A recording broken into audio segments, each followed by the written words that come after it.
The story of Patrick banishing the snakes from Ireland is seen as symbolic of banishing paganism. There still is an innate kind of paganism, even though it's not called that.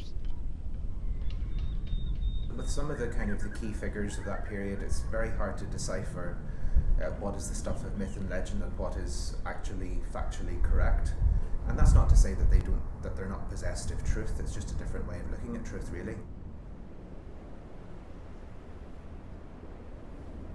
I suspect there wasn't as much animosity between the early Christians and the pagans as it's supposed. A lot of the Druids became the first Christians. The move from paganism to Christianity was done in a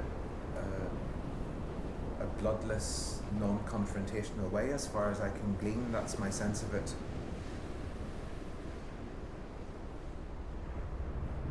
The pagan path is simply honouring and living in harmony with the natural world.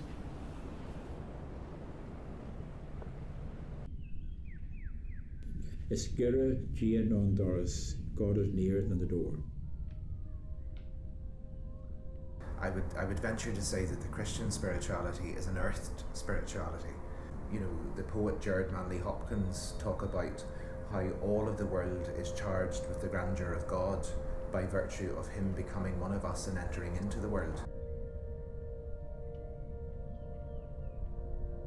Yeah, well, we've always been associated with devil worship and causing blight on people or using demonic forces to sort of hex their enemies. This is what the church has sort of painted us up.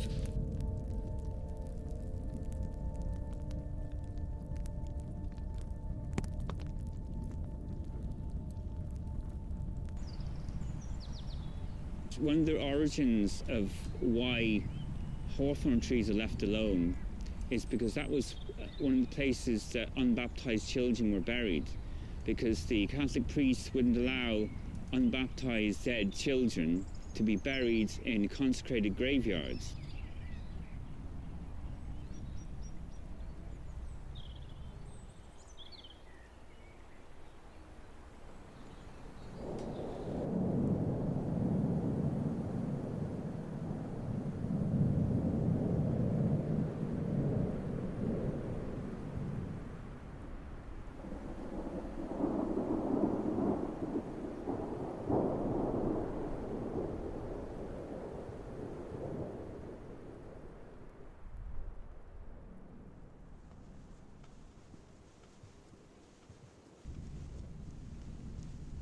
Art, music, poetry observes for us things that are important.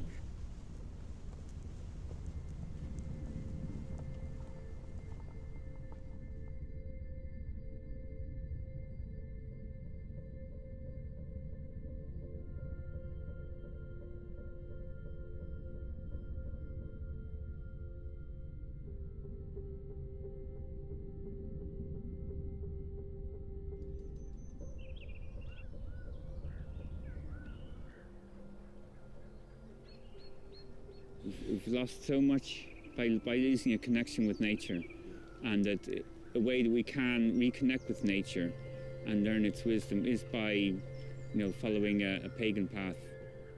Paganism is the fastest growing, and Christianity is on the decline. Hope is the hallmark of the Christian faith, I think. And therefore the created world is a reflection of the sacred. It's of seeing something of the divine in the everyday. When I enter the wild woods, the trees rustle a greeting. Here everything is understood. I am home. The wild wood intertwines as one. All parts work in harmony. Under the eyes of the moon and the sun, I am home.